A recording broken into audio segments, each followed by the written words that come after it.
Okay, so guys, hello, it's me, this is Helios Airlines, and today I'm going to just teach you about literally like kind of starting up. I'm not going to do a whole flight, I'm going to do a bit more next episode due to time schedules and etc. So right now we're in the Boeing 737, we're going to do a flight from Gatwick to Jersey. Now as I just said again, this isn't the whole flight, this is just a bit of it because of timing. So I'm just making sure that I'm online and that I'm streaming this. So what I'm going to do is just quickly, I'm just going to quickly sit here for a second. Okay, so we have got playback and I am online, so that's great to know. So right now, if I just kind of like edit a few things, I can yes. So what I'm going to do is I'm going to show you guys the charts that will be used essentially. So if I just get them up quickly and I just kind of move my screens around, this is our chart for Gatwick. We're at we're at stand 105 here, and right now we're going to be taking off from 26 left, which is from this way. So what we're going to do is we're going to go from taxiway Kilo through to taxiway Papa, and then from taxiway Papa to Alpha November, and then from Alpha November we're going to go to holding point A or Alpha 1, and then when we're allowed to we'll get onto the runway, and that's where the video will stop. We should have enough time to talk about this, and then tomorrow or tomorrow to Wednesday or something like that, I'll do the rest of it, which is the onboard flight, and then I'll be docking, and then the third part of the video will be actually landing. And when we land, I'll also show you how to turn it off again, and then I will go and do a bit more streaming. So right now, in our sim brief, you can generate routes. You just have to sign up. It will ask you to do some sign up stuff, but I use SimBrief. So what I've done now is we're departing from Gatwick, which is the ICAR code for EGKK, or and like we're going to Jersey, which is EGJJ. So right now we're in a Boeing 737-800. So this is our aircraft that we are using. As it says, we're departing from runway 26 left, and we're arriving from 26. We're arriving at 26. Don't worry about this for now, guys. So this is our route that it's given us. So it's taking us through the Southampton to Mike departure, and then we're going to waypoint Sam, taking the Q41 or Quebec 41 airway up to waypoint Ortac, and then to Jersey 1 Alpha arrival. However, again, we're not going to completely follow this through because this is the generated route. So if we were given instructions, we wouldn't be told to take this one. But for the purposes of the video, we will. And as I said, we are taking this Southampton to Mike departure, which is, if you can find these online, which is coming out from the airport like so, and coming through again like so. So this is the sort of route that we'll be taking. Now with all of that done, I can switch screens again. There you go. So the first thing that you really need to do is you need to give the aircraft just power, direct current power though. Also, just to show you guys, I have got a throttle if you would like to show this off, and right now the buttons are stuck. So as you can see, like if I go on reverse, it will just automatically deploy it for no reason. So I do apologise. Flaps work. I don't need to show, but anyways. So the first thing what we're going to do is we're going to go to the overhead. Okay, we're just going to kind of close this projector for a second. We're going to go to the overhead, and here we'll find a button. On it has DC, and it has battery and on and off. So what we're going to do is we're going to switch it on, and we're just going to make sure that no one can kind of switch it off on accident. So we're going to cover the button or the switch, sorry. So right now we have some direct current flowing through the aircraft, and as you can see on our DC volts we have 28 volts, which is acceptable. So we can proceed with the next part of startup. So as you can see, what we're going to do is we're just going to turn the alternating current switch onto standby power, and that's how many volts we have running through that right now.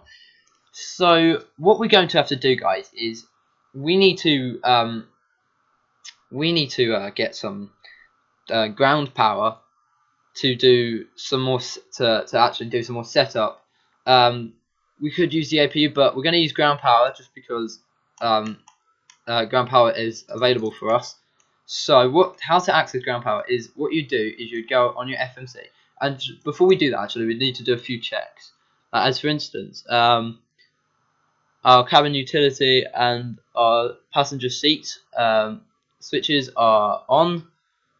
Just going to show you that some of these stuff are on. Your aircraft might not have it on, so just for the purposes, I'm going to turn some of this stuff off, just so that it's kind of all off for you guys, really, so I can go through it step by step.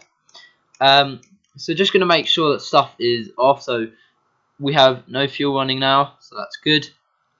We have hydraulics are off. I'm not going to turn on the emergency lights just yet, but I was just turning off the hydraulics now. So what we're going to do is to connect ground power and the air conditioning and stuff like that. We're going to go into FS Actions, and now we have fuel, payload, ground doors. So this is how we can access most of the aircraft and cabin lights. So again, I will have to calculate the fuel, but the ground connections, so as you can see, our wheel chocks are set, which means we're not moving anywhere, even if we have the parking brake on. But we're going to set it on anyway, so when we turn the wheel chocks off, if there's a problem, then we won't go speeding ahead into our terminal. So ground power is removed, air conditioning unit has been removed, and air conditioning unit is removed. So we're just going to, wrong way, sorry. We're just going to connect them all up. So you'll start to hear stuff being powered up. Now that stuff is starting to power, we can actually enable ground power. So you can turn it on by flicking it down and turn it off by flicking it up. This is a momentary switch, so if you put it down, it will automatically click back up once you let go. So now that we have ground power connected, we can do a lot more of this process, because ground power is an alternating current, which we actually need in order to do most of the steps ahead of us. So now that we have ground power connected to us, and our alternating current switch is on ground power, we can do some more steps. Now, some people just turn the fuel pumps on and hydraulic pumps on, but we're just going to do this nice and slowly. So first of all, we're just going to turn some lights on, basically all but the anti-collision lights. Turn the emergency lights on, cover it so that you don't easily knock it. So what we're going to do is we're going to turn the redirecting fans and our left pack and right pack on. This way air conditioning actually kind of flows through. We need to turn these off though, because once we start the engines, we need as much air to go through to the engines to start it as possible. So we need to turn these off, otherwise there won't be enough kind of pressure for the engines to start. So travelling through this, we're just going to do a couple of tests. We're just going to enable fasten seatbelts and no smoking. We can kind of let them enter the plane now. It's probably already opened the door for us. There you go. So people would be boarding. I believe it's Control J. Do mind, this is the worst thing. So people will start to come on any second now. I mean, it's mind the fact that this is Gatwick scenery, by the way. Mind the fact that it's not the best. As you can see, nope. Right, yeah, that's a bit more to the left, but okay. So apart from the glitching into the we're just going to have to ignore that, really. So passengers are starting to come in. We can do more stuff. So we will probably be flying ILS. So we'll land ILS landing. So automated for the people who don't understand that. So we won't be landing the plane manually. We won't be controlling the yoke. We'll just let the plane do it. So what we are going to do now, just do some tests. Make sure that our cockpit voice recorder works, so it does. There are more tests you could do. There's a test up here on the upper overhead panel. As you can see, all the lights are working. There's like stall warnings and that, which and overspeed warnings. These kind of require the APU to be active for a while. It just needs to really power up. Anyways, now we're gonna put the isolation valve open. Sorry, I should kind of explain this. These are set in blocks, as you can see, and they all are for stuff. So this is like lights and kind of engine starting and like engine condition. As you can see, there are window wipers, the fuel panel, the kind of like the sort of the APU generators and the generators. So this is kind of like a generation sort of panel and stuff like that. So I just wanted to kind of like mention that to you before we begin. So now that we've done that test, we can do some more tests. One of the tests we do need to do is down here. So those two lights are on. Okay, so if we ever have an APU fire or anything like that, we will now be able to know because all lights are operational. If we just get off of that, if you let go, it will put it back to standby. But if you kind of just move your mouse away and then let go, it's like holding it there, and you can disable the alarm by clicking off. Anyway, so just some more info. These are basically switches in order to be able to let fuel into the engines to actually make them start, or to be able to actually roll, really. This is your throttle. I did this over another tutorial. Sorry, yep, the annoying glitch, but this increases and decreases how much or how fast your plane goes. In essentially, I'm not going to explain this in a lot of detail. I'm trying not to kind of like over explain, but get this video on the way because we only have limited time. So yeah, there are more tests again, like light tests. I can't remember what way to click it. So all the lights seem to be working, etc. There's a TCAS test that we'll do later when we can actually do it properly and it will work. Right now, when we align the IRS, it will be instant. It won't be instant for you if you've got it in realistic settings, just for the purposes of the video. So what we're going to do, alright, is you don't need a lot of tons of fuel to kind of get to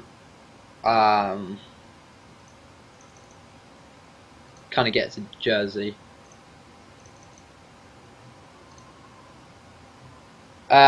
We're just going to set about 8 tons, and our payload we're going to set at like 50%. Why not? It'll go to 40 point. Yeah, I was going to say it's going to go to 49 point something percent.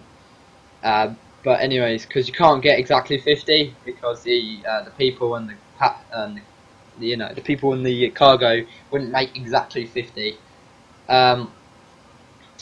Anyway, so now that we've done that, we can actually start on getting with the FMC stuff. So this FMC, alright, when you're in the menu, this FS actions wouldn't actually be here. That's actually done by the ground, but because obviously this is single player and they don't know when you are doing something, it's there. Again, with the PMDG setup, this is just because this is a PMDG product. 737, 6, 7, 8, 9 for 600, 700 series, 800 and 900 series. So we're going to go into the FMC. Once we click the FMC, it'll just tell us a bunch of stuff. So it'll tell us what model, like the engine rating, so how much power.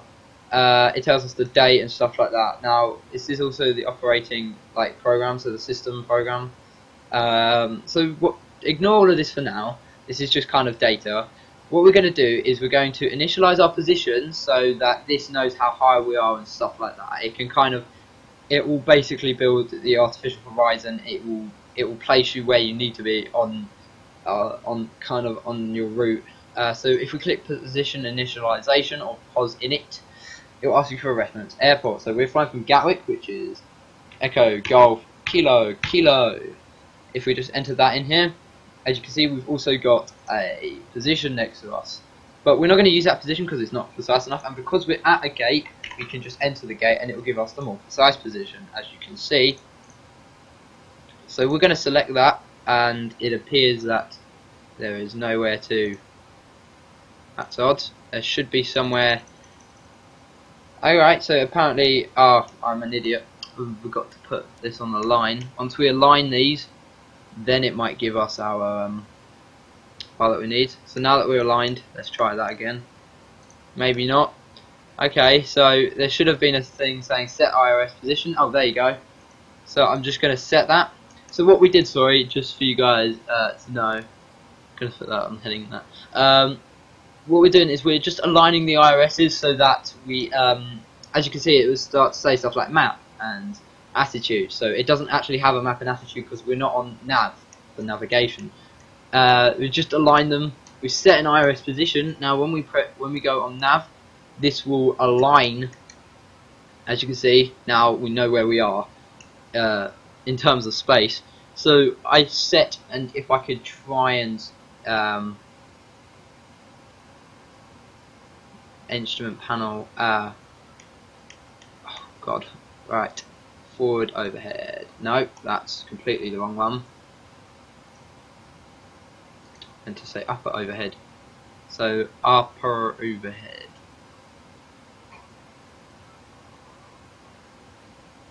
or not forward overhead, just backward overhead, I don't know what it's looking for, after overhead, that should be the one.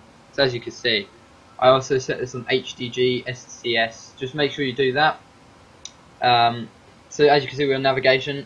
You can also test the flaps lights as well.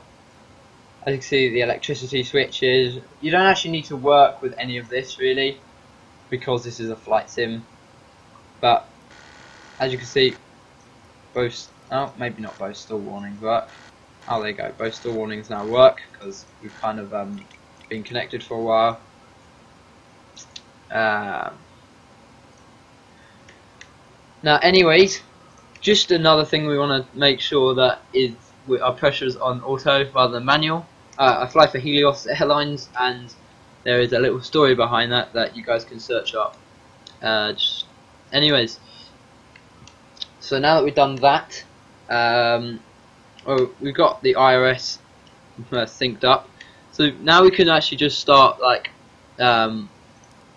we can start putting some engine bleed on just for the sake that we can now. We're going to turn the APU on, so we're going to put APU bleed on soon. Let's turn hydraulics on. Hydraulics is basically how this moves. If this didn't have hydraulics, this wouldn't move.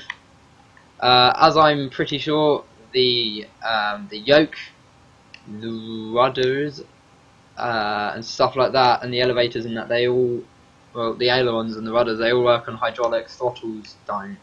And there's a flight incident on that where the hydraulics all went down and they had to use a throttle to steer. It's quite a good episode, but very tragic. So anyways, so what we're going to do is we're just going to apply our aft fuel pump on, and what we're going to do is we're going to start the APU quickly.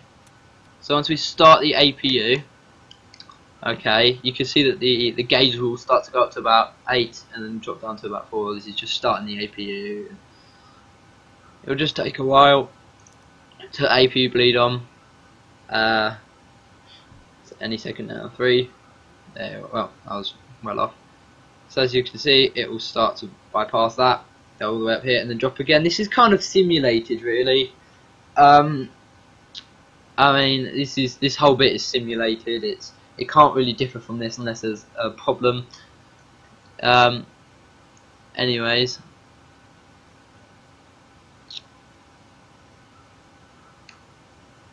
so once we see the APU generators online, we can then turn our alternating current onto APU and we can get rid of that ground power. So APU generators online, let's just turn them on.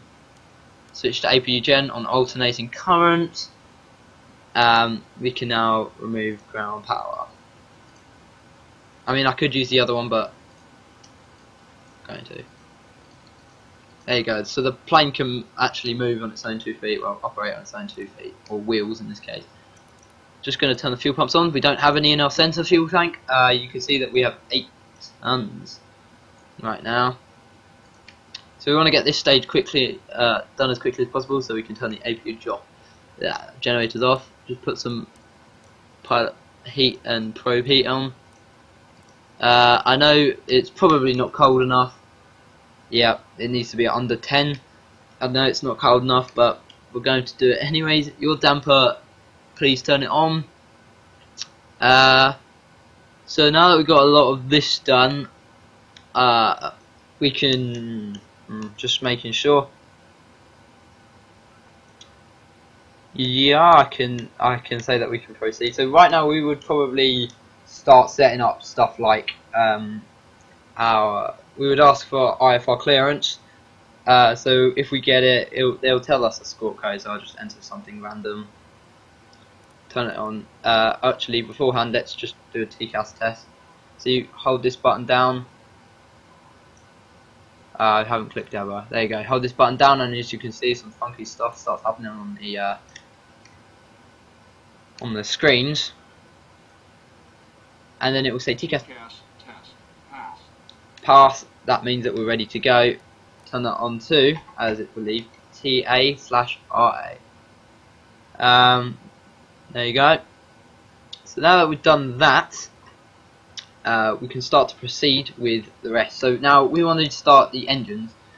So what I'm going to do is I'm going to turn the ignition switch to both. Well, just for the sake, we would ask for engine start. I'm going to do engine start and then request taxi. So right now I would request for engine start, but again, so we have our ignition switch on left. Turn it on to ground, and right now it will start to power up. This is so right. I'm going to turn the packs off. Sorry, I forgot to do that completely because air. If you don't have them off, then it'll probably hold around 18, and you wouldn't get the result that you needed really. So now that it's over 20% N2, we can start loading fuel in, and as you can see, more combustion will start to happen. So N1 and N2 are just basically fans on the engines. So now, once this switches back onto the off position, because it's automatically set back to off once you no longer need it, then we can turn it onto continuous ignition on the right engine and then go back to ground. There you go. So now starting the right engine.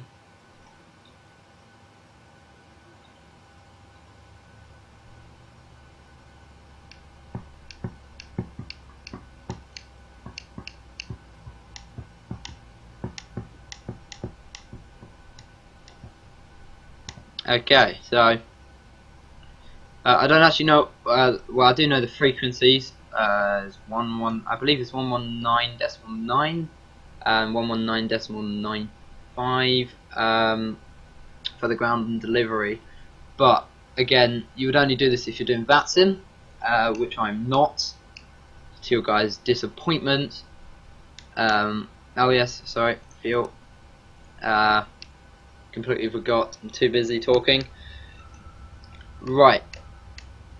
So just gonna make sure everything is okay, everything is armed and stuff like that. Let's look right. We could turn the APU off once the generators are turned on. So once it switches, then we are in a safe haven. I like to switch it back on both, just so that it's easily able to switch on left or right if I need to. So now we can turn the generators on, which will turn the generators off. Now what you need to do is turn it on to generator 1 on the alternating current, and now what we can do is we can turn off the APU. We don't need APU bleed anymore. So now it's no longer working on the APU, so that should reserve more fuel, because APU does take a little bit of fuel to get it kind of started really. Just making sure everything's okay. So Jersey will have like an ILS frequency, which we'll enter in here, and once we're in the air, and it will also kind of have a direction, which again I will show you another day. So now that we've got that out of the way, we can start setting some more stuff up. So once we request it, so right now I'm just going to plan the route again. So once we requested our IFR clearance, they will they will tell you a departure because we're the English. They'll tell us a departure, and no, that's not right. They'll tell us a departure. They'll tell us a escort code. They'll say have a nice day. They will also clear you.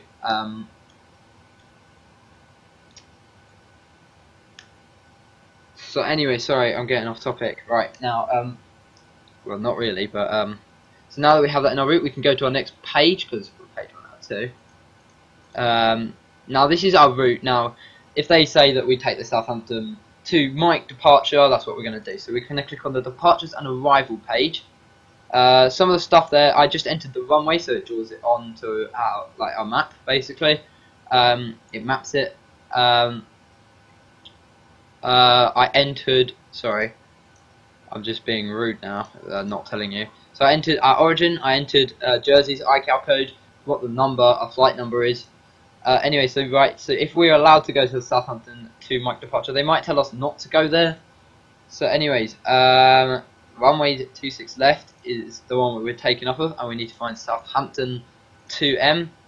So as you can see, if we click that, it will draw this purple route. If I zoom out, oops, sorry. So this is what I was talking to you about the chart. So this is the path that we're going to take. This basically it shows you the range. So this is in miles. So from here to here, 2.5 miles. Up to here is 5 miles. So anyways, we're going to go on the route. So we're going to go from Southampton to Mike, and we are going to take, as you can see, the Q41, then from Ortac and Jersey 1 Alpha. But because we are doing an ILS landing, we might have to change it a little bit. So if we take the Q41, this is an airway. You can kind of tell the difference between waypoints and airways, so just make sure. They normally contain numbers, waypoints.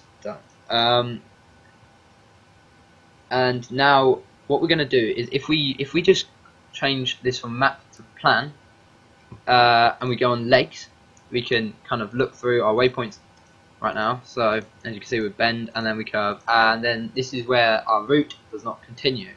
So on our arrival, we are going to 26. So we're going to click ILS 26. This is our approach, and it told us to take Jersey 1 Alpha, so that's what we're going to do. So if we just go back onto our route, go onto our legs, it will show you that once we go down and take the round, this is where we start to continue with our route, and we're having a bit of route discontinuality here.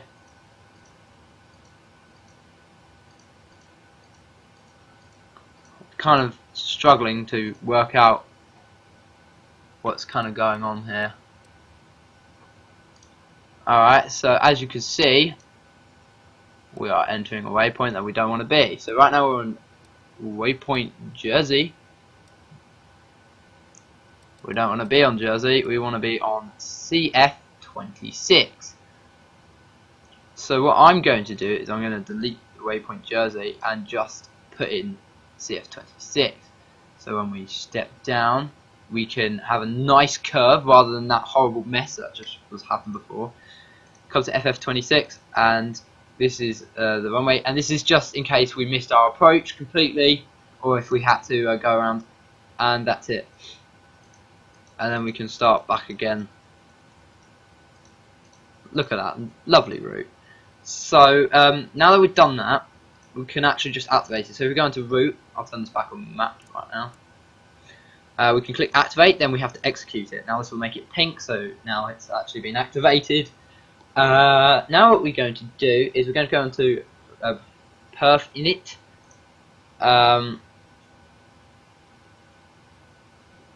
and this will give you a lot of boxes. Now, boxes are things you have to enter, must, and these dashes are just things that you can. So right now, if you just click, it will give you a 0 fuel weight automatically, which is great. Cost index is 23, and we're going to hopefully, as I believe, sorry, I believe 3 tons. Yes, excessive, but again, we are stranded out in the ocean if anything does go wrong. So we're going to go to flight level 180, which is 18,000 feet. We can again execute this. So there it gets set in your legs page. So if we go into your legs page now,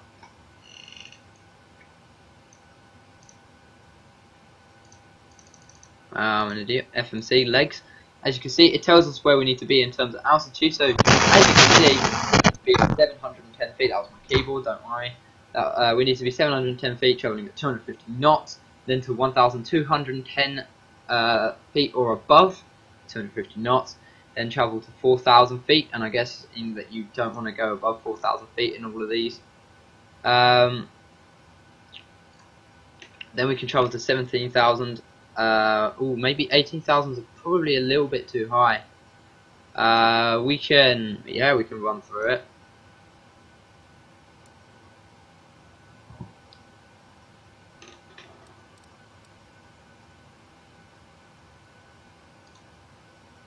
Sorry, I need to be on legs here. So if we step through it, so this is our top of climb, and then we'll do. Oh, that's not long enough. Yeah, so you don't want to have an instant sort of drop. So maybe 1,000 flight level 180 was probably a bit too high. So if we go onto our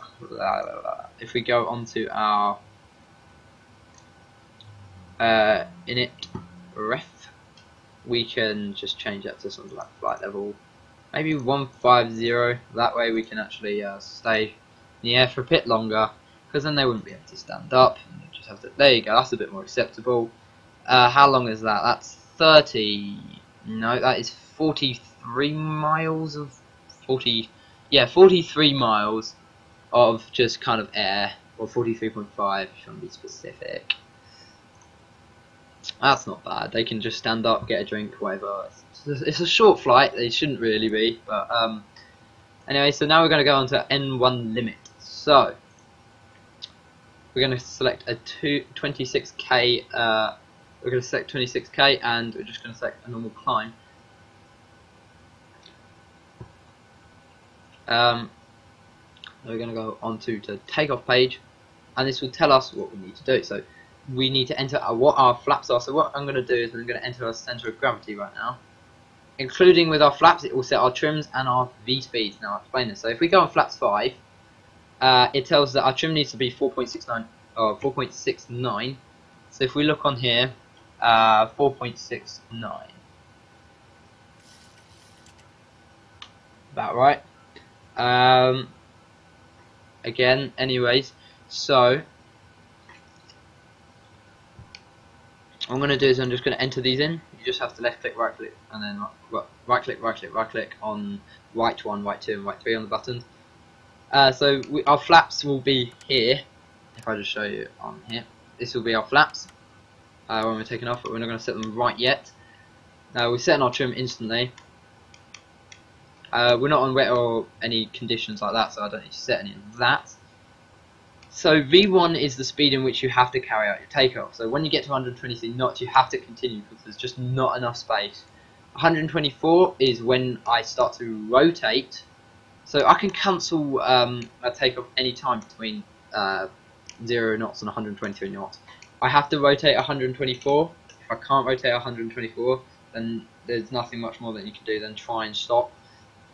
So as for instance, if you couldn't stop because for some reason like controls broke, then you are kind of allowed to stop. But anyways, V2 is the speed in which you can kind of climb with one engine really. So right, what I'm going to do is I'm just going to hurry up, but what I'm going to do is in our menu, just going to remove the wheel chocks. That way I can actually move. Disable the parking brake. Request pushback. I've requested pushback. They've allowed it. So now we'll start to move back. Now just making sure I haven't done anything catastrophic. You can turn your left pack and right pack back on.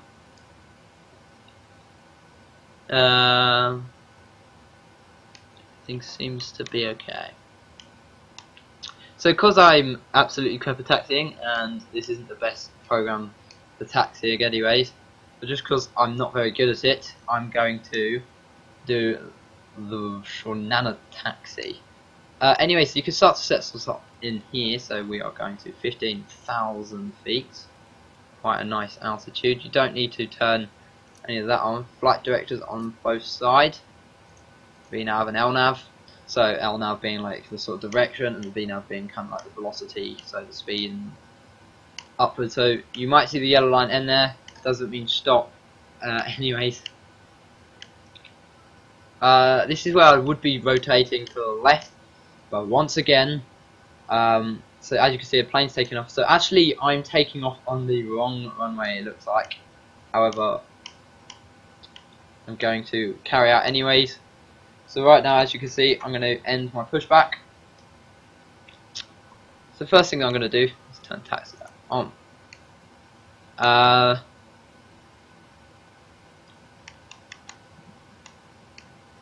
Right, so I'm going to apply a little bit of engine power, not a lot, so as you can see it works. Anyway, so as I said, we're going to take, as I believe it was, Kilo to Papa to Alpha November, and then hold at Alpha 1. So I'll show you where all of this is. Sorry, I should look up, because it's probably boring you guys looking at the ground the whole time. So we don't want to taxi fast. Probably should have closed the doors if it hasn't already.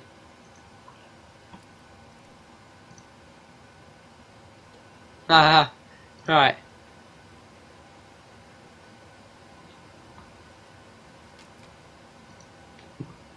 Yeah, so I should probably get to work in Sora now.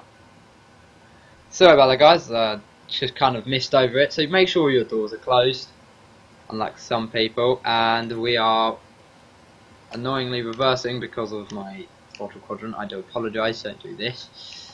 So right, use the tiller on the ground. This is the tiller. This little black steering wheel, quarter of a steering wheel. Again, with my throttle quadrant. Great times. Use the rudders only when you're kind of over a certain speed, which we don't need to be. So anyway, so now we're taxiway Papa. Alpha November is basically the last one you can take. It's on the ground, so if you look, if you have the scenery that I do, and it's really helpful. As you can see, this is Alpha November on the ground. It's almost shouting at you. No, sorry, I'm an idiot. It's the next one. It's almost shouting at you, but it's the wrong one. There you go, Alpha November. Let's just travel down here.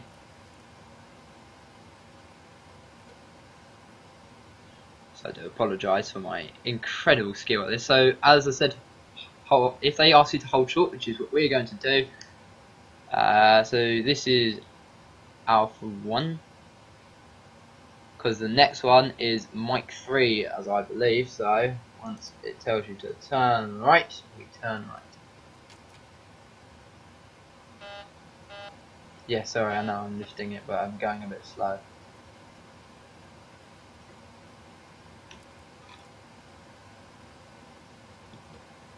Gonna add some brakes in here. Taxiing skills 101. Do not do what I do.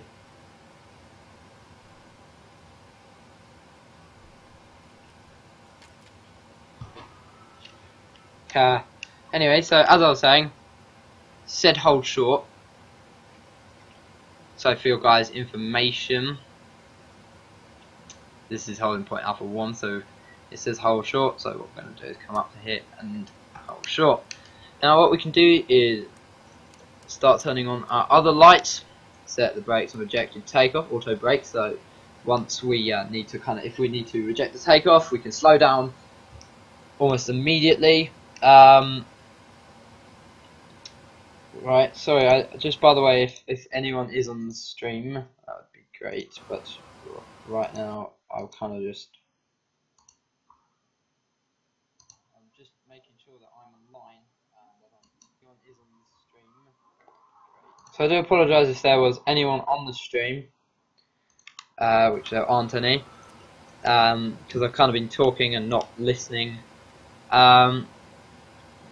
So right now everything looks good. Might have missed something. Now everything looks good, so when they say that we can actually go onto the runway, turn the parking brakes off, start a little bit of throttle there, yeah, it's off. So I do apologise, this isn't the best HUD in the world, kind of overlaying the stream, but it's a HUD nonetheless, be grateful.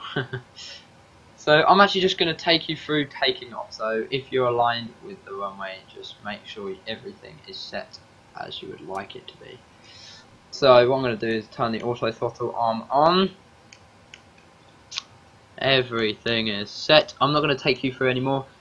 This has to be set to whatever the runway elevation is and whatever your cruising altitude is, I forgot to mention. Now we've set that. So we're going to do a quick takeoff.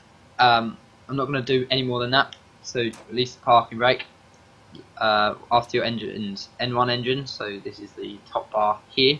After this reaches about 40%, can let the engines go itself. I preferably like to do around 35 because you can actually start and it just looks really weird in the game, or the simulation rather. I shouldn't use the word game.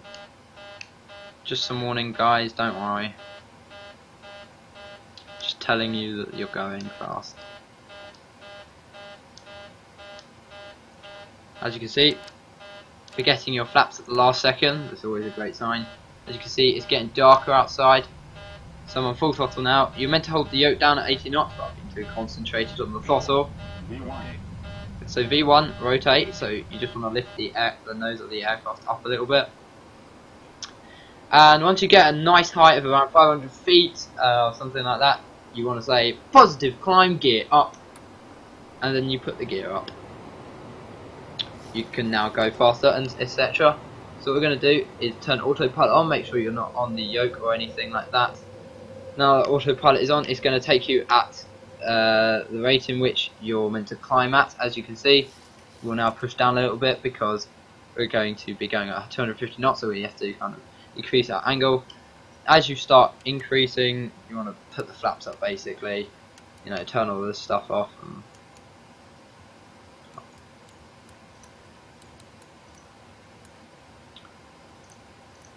I meant to turn anti-collision lights on, but anyways, so this has just been the first part of it, guys. I hope you have enjoyed. I will do the second part on another day. So thank you guys for watching, and I'll see you later. Goodbye.